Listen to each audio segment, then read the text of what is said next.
जय हिंद दोस्तों। आशा है कि आप अपने बोर्ड एग्जाम की तैयारी बहुत ही शानदार तरीके से कर रहे होंगे। आज हमारा टॉपिक है केमिस्ट्री का दूसरा चैप्टर विद्युत रसायन। ठीक है, तो चलिए स्टार्ट करते हैं क्लास को। देखिए, इस चैप्टर में आपका ये सारे टॉपिक है। इसमें से आपका ये कोलोराउस का नियम, फैराडे के विद्युत अपघटन का दोनों नियम और गैल्वेनिक सेल और इलेक्ट्रोड विभव, ये आपके 5 मार्क्स में पूछे जाने की बहुत ज्यादा संभावना है। ठीक है, फिर आगे है संक्षारण। ये आपसे बहुत ही मोस्ट इंपोर्टेंट क्वेश्चन है 5 मार्क्स का। ठीक है, तो चलिए देखते हैं। सबसे पहला हमारा टॉपिक है ऑक्सीकरण। ऑक्सीकरण में देखिए, ऑक्सीकरण अभिक्रिया को पहचानने के ये कुछ नियम है कि जब O2 से संयोग करता हो तो वहां पर हमारा ऑक्सीकरण अभिक्रिया होगा। जब इलेक्ट्रॉनों को त्याग कर धनायन बनाता हो वहां पर भी ऑक्सीकरण होगा, और जिसका आवेश बढ़ता हो वहां पर भी ऑक्सीकरण होगा। ठीक, और जो H2 को पृथक करता हो वहां पर भी हमारा ऑक्सीकरण होगा। ठीक है, और ऑक्सीकरण अभिक्रिया में भाग लेने वाले अवयवों को अपचायक कहते हैं। ठीक है, चलिए अब देखते हैं अपचयन क्या होता है और अपचयन पहचानने की प्रक्रिया या नियम क्या है। जो O2 को पृथक करे वहां पर हमारा अपचयन होगा। जो इलेक्ट्रॉनों को ग्रहण करके ऋणायन बनाते हैं वहां पर भी हमारा अपचयन होगा। जो धन विद्युत तत्वों से संयोग करते हैं वहां पर भी हमारा अपचयन होगा। जो H2 को H2 से संयोग करते हैं वहां पर भी हमारा अपचयन होगा। ठीक है, और अपचयन अभिक्रिया में भाग लेने वाले अवयवों को ऑक्सीकारक कहते हैं। ठीक है, आप यहाँ पर एक उदाहरण के द्वारा समझिए कि कहाँ पर हमारा ऑक्सीकरण होगा, कहाँ पर हमारा अपचयन होगा। ठीक है, तो देखिए, ये हमारा जिंक है और जिंक का आवेश 1 से 2 हो रहा है। यहाँ पर हमारा आवेश बढ़ रहा है। इसी के कारण यहाँ पर हमारा अपचयन होगा। ठीक, और यहाँ पर आप देखेंगे कापर का, तो कापर का आवेश जो है घट रहा है। ठीक है, इसका आवेश इसका आवेश घट रहा है, इसीलिए सॉरी, यहाँ पर मैंने उल्टा लिख दिया। यहाँ पर हम ऑक्सीकरण यहाँ पर हमारा ऑक्सीकरण हो रहा है। ठीक है, जिसका आवेश बढ़ रहा है वहां पर ऑक्सीकरण होगा, और जहां पर हमारा आवेश घट रहा है वहां पर हमारा अपचयन होगा। ठीक है, अपचयन, यहाँ पर आप देख रहे हैं जिंक का आवेश बढ़ रहा है, ये जिंक का आवेश बढ़ रहा है और कापर का आवेश घट रहा है। इसी के कारण जब आवेश घटता हो तो वहां पर हमारा अपचयन अभिक्रिया होता है, और जब आवेश बढ़ता हो तो वहां पर हमारा ऑक्सीकरण अभिक्रिया होता है। ठीक है, चलिए आगे देखते हैं चालकता। चालकता क्या होता है कि प्रतिरोध के व्युत्क्रम को हम चालकता कहते हैं। इसे कैपिटल जी से डिनोट करते हैं। तो आपने ओम का नियम पढ़ा होगा फिजिक्स में कि V बराबर आई आर होता है। ठीक है, अगर प्रतिरोध का मान निकाले R बराबर V अपान में I, ये हमारा प्रतिरोध हो गया। और हमसे चालकता चालकता जो है प्रतिरोध का व्युत्क्रम को कहते हैं। तो G बराबर 1/R, ये हमारा हो गया चालकता। ठीक है, और चालकता का मात्रक ओम इनवर्स और महो, ये दोनों होते हैं। आप दोनों का ध्यान रखिएगा क्योंकि आपसे ऑप्शन टाइप क्वेश्चन में पूछ सकता है कि इनमें से कौन चालकता का मात्रक नहीं है। इस तरह से करके पूछ लेगा तो आप इसमें कंफ्यूज हो सकते हैं। ठीक है, चलिए अगला हमारा टॉपिक है विशिष्ट चालकता। विशिष्ट चालकता क्या होता है कि विशिष्ट प्रतिरोध के व्युत्क्रम को विशिष्ट चालकता कहते हैं। विशिष्ट प्रतिरोध को विशिष्ट प्रतिरोध के व्युत्क्रम को विशिष्ट चालकता कहते हैं। विशिष्ट प्रतिरोध रो बराबर आर ए अपान में एल होता है, ये हमारा विशिष्ट प्रतिरोध हो गया। और विशिष्ट प्रतिरोध के व्युत्क्रम को हम विशिष्ट चालकता कहते हैं। तो विशिष्ट चालकता बराबर 1/रो। 1/रो, अगर रो का मान हम रखें तो 1/रो, ओ सॉरी, आर ए अपान में एल। यहाँ पर देखिए आप, विशिष्ट चालकता हमारा ज्ञात हुआ था कि रो बराबर, तो सॉरी, विशिष्ट प्रतिरोध हमें ज्ञात हुआ था कि रो बराबर आर ए अपान में एल, ये हमारा विशिष्ट प्रतिरोध है। ठीक है, प्रतिरोध है हमारा, विशिष्ट प्रतिरोध है। ठीक, और विशिष्ट प्रतिरोध के व्युत्क्रम को विशिष्ट चालकता कहते हैं। विशिष्ट चालकता विशिष्ट चालकता बराबर 1/रो। ठीक है, विशिष्ट प्रतिरोध के व्युत्क्रम को विशिष्ट चालकता कहते हैं। अगर इसे मान रखकर हम निकालें तो 1/RA/एल, तो ये हमारा फाइनली हो जाएगा विशिष्ट चालकता बराबर L/RA। ठीक है, ये हमारा विशिष्ट चालकता का सूत्र हो गया। अब इसका मात्रक देखेंगे तो ओम इनवर्स मीटर इनवर्स हो जाएगा, ये हमारा विशिष्ट चालकता का मात्रक है। और महो मीटर इनवर्स भी विशिष्ट चालकता का मात्रक है। ठीक है, चलिए अब अगला टॉपिक देखते हैं कोलोराउस का नियम। ये आपके 5 मार्क्स का बहुत ही इंपॉर्टेंट क्वेश्चन है, कोलोराउस का नियम। ठीक है, चलिए देखते हैं कि कोलोराउस का नियम कहता क्या है। कि वैज्ञानिक कोलोराउस ने आयनों के स्वतंत्र अभिगमन पर एक नियम दिया। जिसे कोलोराउस का नियम कहते हैं। इस नियम के अनुसार किसी विद्युत अपघट्य की सीमांत मोलर चालकता, यहाँ पर आप देखिए कि किसी विद्युत अपघट्य की सीमांत मोलर चालकता, ये हमारा सीमांत मोलर चालकता है। उसके धनायन मोलर चालकता, ये हमारा धनायन मोलर चालकता है, तथा ऋणायन मोलर चालकता के योगफल के बराबर होता है। ठीक, ये हमारा ऋणायन मोलर चालकता है। ठीक, इसमें कुछ नहीं है, आप सीधा लिखिए कि किसी विद्युत अपघट्य की सीमांत मोलर चालकता, ये वाला, उसके बाद उसके धनायन मोलर चालकता तथा ऋणायन मोलर चालकता के योगफल के बराबर होता है। ठीक, ये हमारे उदाहरण के द्वारा भी मैं यहाँ पर दिखा दिया हूँ कि किसी विद्युत अपघट्य की सीमांत मोलर चालकता, उदाहरण के रूप में सोडियम क्लोराइड है, तो सोडियम क्लोराइड की सीमांत मोलर चालकता जो है उसके सोडियम के धनायन मोलर चालकता और क्लोरीन के ऋणायन मोलर चालकता के योगफल के बराबर होता है। ठीक है, चलिए इसका अनुप्रयोग देखते हैं कि इसका अनुप्रयोग कहाँ कहाँ होता है। ठीक है, तो इसका अनुप्रयोग दुर्बल विद्युत अपघट्य की मोलर चालकता ज्ञात करने में और जल की आयनिक गुणनफल की गणना में और अघुलनशील लवण की विलेयता ज्ञात करने में और वियोजन की मात्रा ज्ञात करने में क्लोराउस का नियम अनुप्रयोग होता है। ठीक है, फिर अगला हमारा टॉपिक है फैराडे का विद्युत अपघट्य का नियम।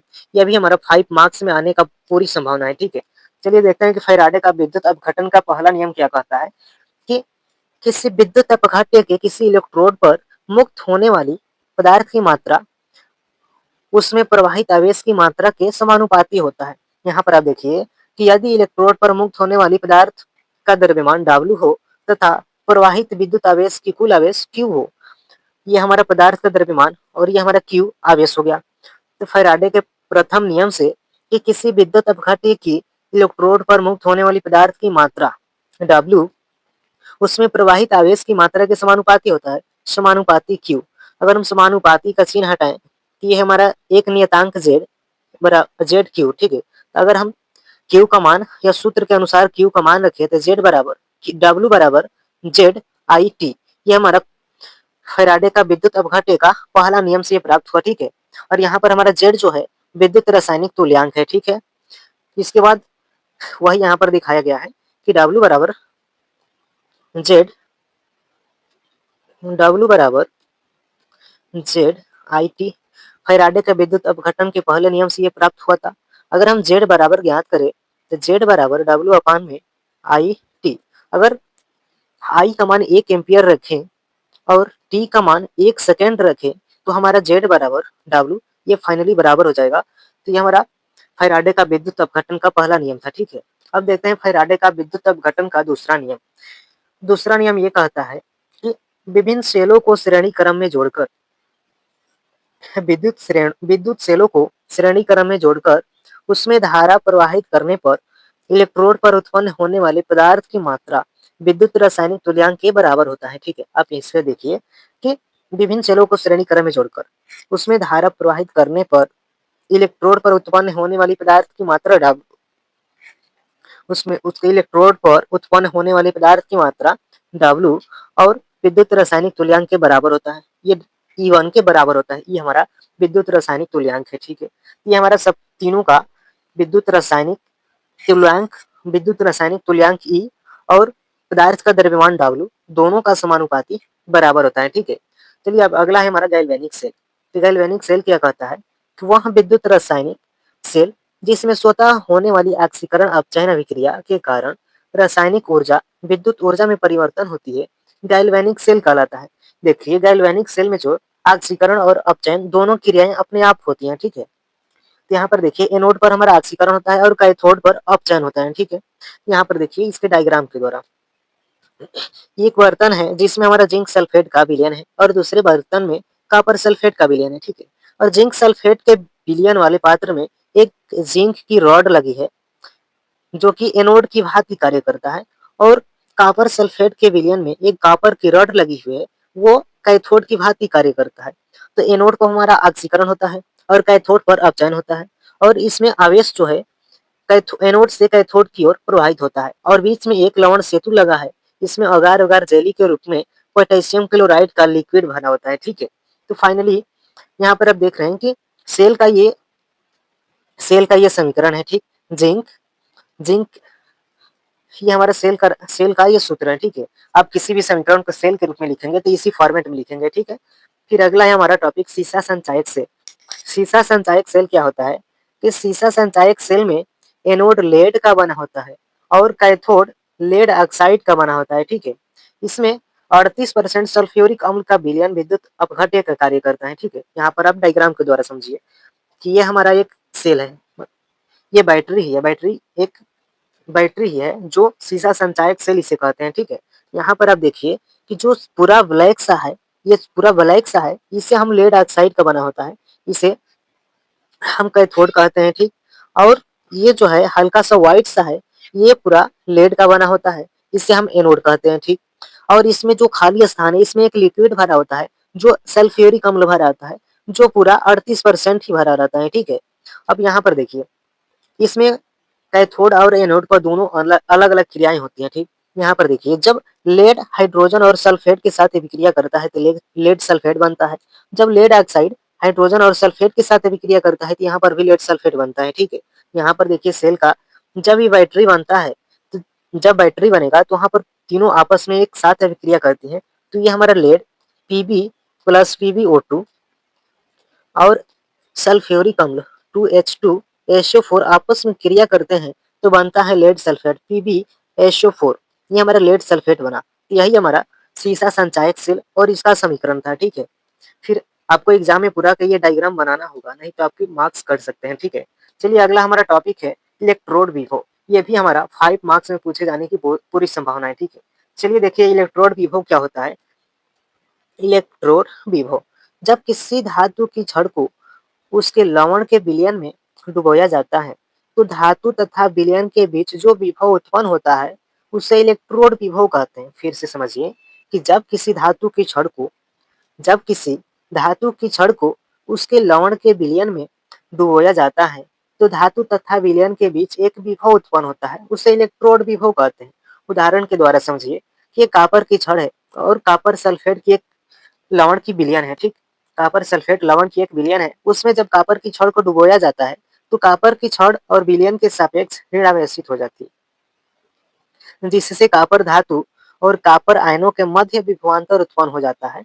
इस विभवांतर को हम कापर इलेक्ट्रोड विभव कहते हैं, ठीक है। अब देखिए इसके कापर इलेक्ट्रोड विभव जो है किन कारकों पर निर्भर करता है, ठीक है। यहाँ पर देखिए पहला है कि चालक की प्रकृति पर निर्भर करता है। इलेक्ट्रोड विभव चालक की प्रकृति पर भी निर्भर करता है कि जिस इलेक्ट्रोड की चालकता अधिक होगी वह उतना ही अधिक इलेक्ट्रोड विभव उत्पन्न करता है। और दूसरा है धात्विक आयनों के विलयन में सांद्रता, इस पर भी इलेक्ट्रोड विभव निर्भर करता है, ठीक है। कि सांद्रता बढ़ाने पर इलेक्ट्रोड विभव का मान घटता है, क्योंकि सांद्रता बढ़ाने पर आयनन घट जाता है, फलस्वरूप चालकता कम हो जाती है, ठीक है। और तीसरा है तापक्रम पर इलेक्ट्रोड विभव का मान ताप पर भी निर्भर करता है।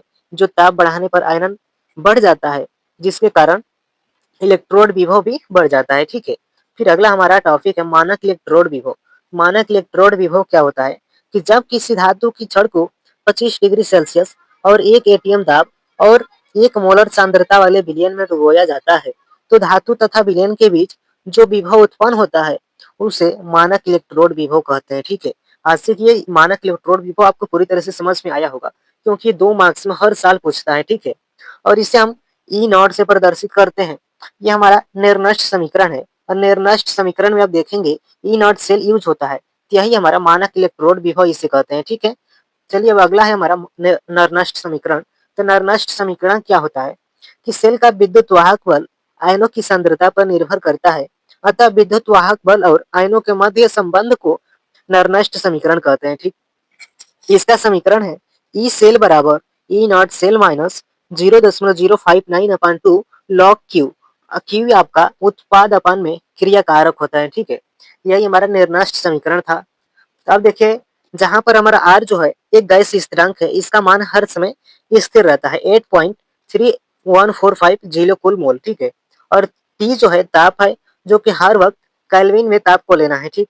और एन भाग लेने वाले इलेक्ट्रॉन की संख्या है और एफ जो है 96487 गुलाम पर मोल होता है, इसका मान भी फिक्स होता है, ठीक। और ई सेल जो है अपचायक विभव है और ई नॉट सेल मानक अपचयन विभव है, ठीक। और ये तो मैंने पहले लिखा था, आप वहां से ही देख सकते हैं, ठीक है। अब हमारा टॉपिक है विद्युत वाहक बल ईएमएफ क्या होता है। गैल्वेनिक सेल के दोनों इलेक्ट्रोड के बीच सेल विभवांतर सेल विभव कहलाता है, ठीक। इसे वोल्ट में मापा जाता है। इस विभव कैथोड एवं एनोड के इलेक्ट्रोड विभव का अंतर होता है। यहाँ पर देखिए, ई सेल बराबर ई दाया माइनस का ई बाया, यही हमारा विद्युत वाहक बल है, ठीक है। देखिए अगला हमारा टॉपिक है ईंधन सेल। ईंधन सेल क्या होता है कि ऐसा गैल्वेनिक सेल जिसमें मेथेन तथा मेथेनॉल आदि ईंधनों के दहन ऊष्मा को सीधे विद्युत ऊर्जा में परिवर्तित किया जाता है, उसे ईंधन सेल कहते हैं, ठीक है। इसका उदाहरण देखिए कि सबसे अधिक सफल ईंधन सेल हाइड्रोजन ऑक्सीजन होता है, ठीक है। और इसका ईंधन सेल का उपयोग जो है अपोलो अंतरिक्ष कार्यक्रम में होता है, ठीक है। इसके बाद हमारा हमारा अगला टॉपिक है संचारण। ये हमारे बोर्ड एग्जाम के लिए 5 मार्क्स में पूछा जा सकता है, ठीक है। चलिए देखते हैं कि संचारण क्या होता है। कि धातुओं का धीरे धीरे नष्ट होने की प्रक्रिया, यहाँ पर आप नष्ट जोड़ लीजिएगा, नष्ट होने की प्रक्रिया संचारण कहलाती है। जब धातु नमी या अम्लीय क्रियाकारी तत्वों द्वारा ऑक्सीकृत होती है तब संचारण होता है, ठीक है। इतना लिखने के बाद इसके बाद जब आप रोकथाम लिखेंगे इसमें कुछ लाइन लिख देंगे तो आपको 5 मार्क्स कंप्लीट हो जाएगा, ठीक है। इसे संचारण को रोकथाम में देखिए कौन कौन सा है कि पेंट लगाकर हम संचारण को रोक सकते हैं। इसके बाद है लोहे पर जिंक की परत चढ़ाकर, इसे हम गैल्वेनीकरण कहते हैं, ठीक। उसके बाद ग्रीस लगाकर, उसके बाद है विद्युत रासायनिक संचारण द्वारा। इन सभी प्रक्रियाओं से संचारण को हम रोक सकते हैं, ठीक है। चलिए इस क्लास को यहीं पर इन करते हैं। आशा है कि आपको पूरी तरह से समझ में आया होगा। फिर मिलते हैं अगले क्लास में अगले टॉपिक के साथ। जय हिंद।